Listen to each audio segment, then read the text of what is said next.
Good morning, Washington.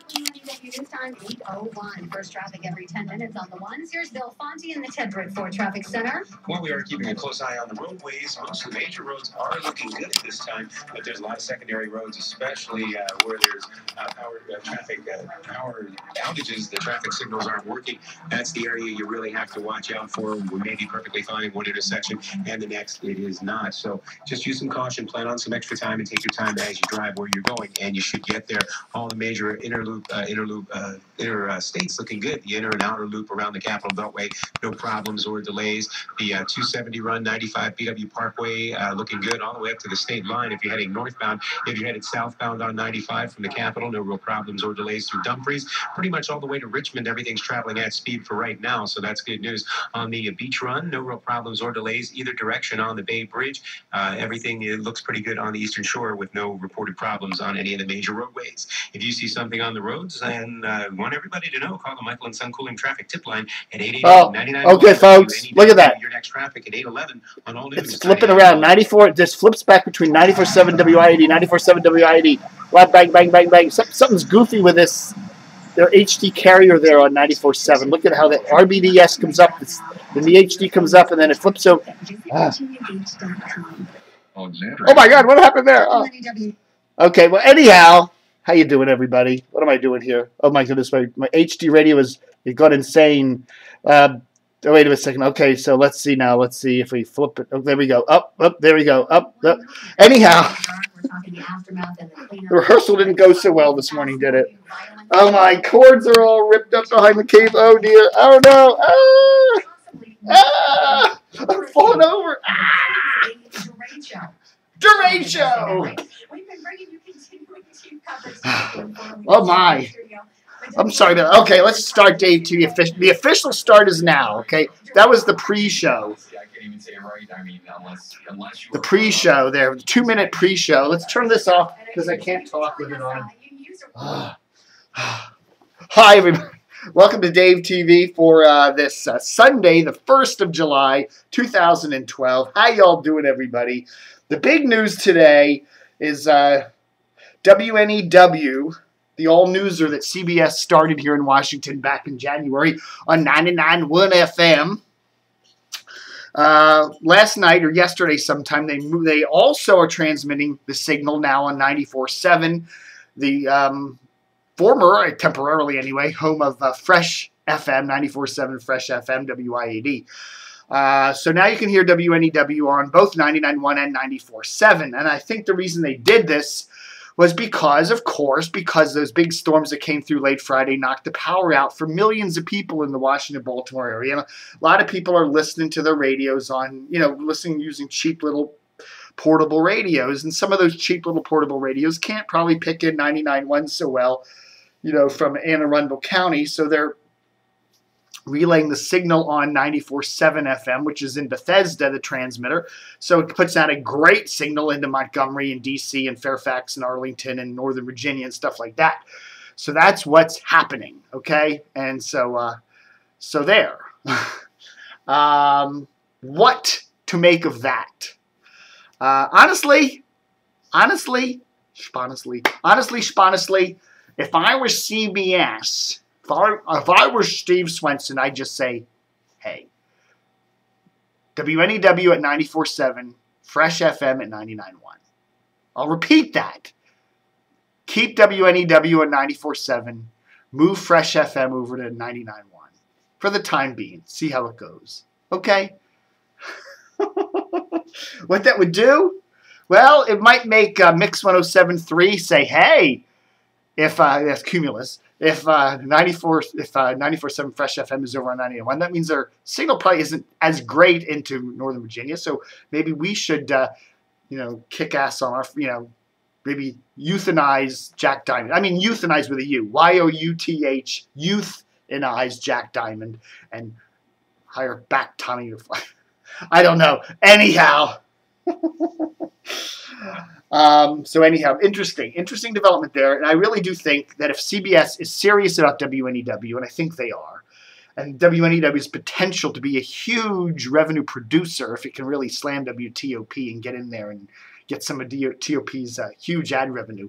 If they're thinking about doing that, then I really, really think they need to keep WNEW on 94.7. I really think they do.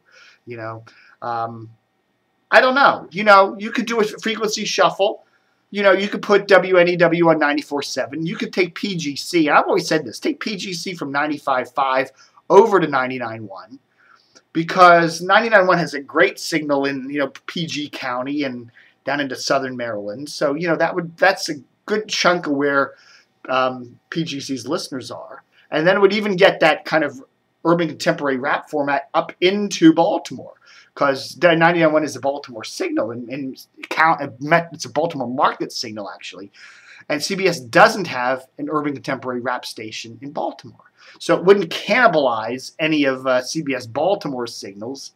And it would also probably, you know, solidify PGC in Prince George's County, where it's, you know, and you know, great signal into DC and all that. So, you know, and then take 95.5 and, hey, you know, put Fresh on that or do something else with it. I don't know. You know, I don't know. But, you know, obviously I think the move, at least temporarily, that CBS has done with moving NEW over to 94.7 is a good one. And I really think if CBS is serious about WNEW, it really should just keep it. You know, for the least consternation, you know, just take, as I said, take WNEW, put it on 94.7, and then make 99.1. Right, simulcast the signals throughout the summer, and then, I don't know, do something new with 99.1. Maybe put Elzal back, take 107.9, and make it HFS again. I don't know. You know, there's a number of things they could do. But, you know, I think CBS should keep NEW on 94.7. That's what I think. Tip of the camo cap. Oh, I got it in my pocket today. I have to keep wearing it. You know, I get sunburn time. It's sunburn time. Tip of the cable cap to Bob Marburg, who did a long duty there on Friday night, Saturday morning, doing the traffic there on WTOP after the big storms came through. Here in the Reston area, our power. See, I'm in a condo complex that is right next to a major senior citizen facility and right across the street from a major regional shopping center. So, honestly, and we have all underground utilities here, okay? And even the feeder lines are underground. So my power rarely goes out during a storm. You know, it blinks a lot, but it never goes out during a storm. Knock on wood. Now, next storm it'll do, but. We do lose power here on a bright sunny day when nothing's happening. It'll go out for an hour or two. You know, I don't know why, but it very rarely goes out when it's stormy. And then when it does go out, we get it on pretty quick because, of course, the senior citizen, you know, with a couple hundred seniors over there, you know, they could be falling down in the hallways without the power on. So you know, so if you want a place with reliable power, okay, make sure it's got all underground utilities, including the feeder lines, and make sure it's within like a block or two of a senior citizen facility, you know, and the nursing home, some kind of facility like that. And, you know, your power will rarely go out for very long. There you go. So, do you want to buy my condo? Let's see. Hey, give me $500,000. I'll sell you my condo. All right, folks. So that's the big news. Interesting. I just want to make one last little thing here. You know, we talk about the cell phone. We talk about telephones today and all the technology we have. And people have, you know, internet telephones and cell phones and smartphones and all this other stuff. And, you know, when we have a major power outage like what we had in the Washington area the last couple of days, your phones don't work.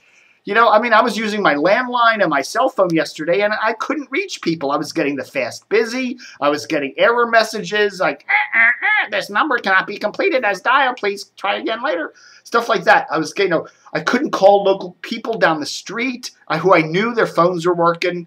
I talked to people who have Verizon Fios, and the batteries were dying, and they couldn't get long-distance calls or make long-distance calls. You know, in a major emergency where there's a power outage, where there's a storm hits, The telephone system today doesn't work reliably. People can't call 911. The entire 911 system was down for Fairfax County. I mean, there's something really, really, really wrong when you have a major storm and your basic phone service, that backbone, doesn't work. You can't call the fire department. You can't call for an ambulance. You can't call the police. You can't call your neighbors or your friends or your relatives. Your phones don't work. Something, AT&T, Verizon, Comcast, the FCC, the government, the local authorities need to sit down and figure out a way to keep these phones working during a prolonged power outage caused by storms or whatever. Because right now, it's a mess. There, I said it. And it's something, something the Washington Post and some of these newspapers really ought to be looking into, because when you have a major power outage, that backbone phone service just falls apart. It does. So there. Even for those who have power, your phone doesn't work. All right, folks, that's Dave TV for the 1st of July, 2012, second half of 2012. Wow, this year is going fast. Stay cool. So there.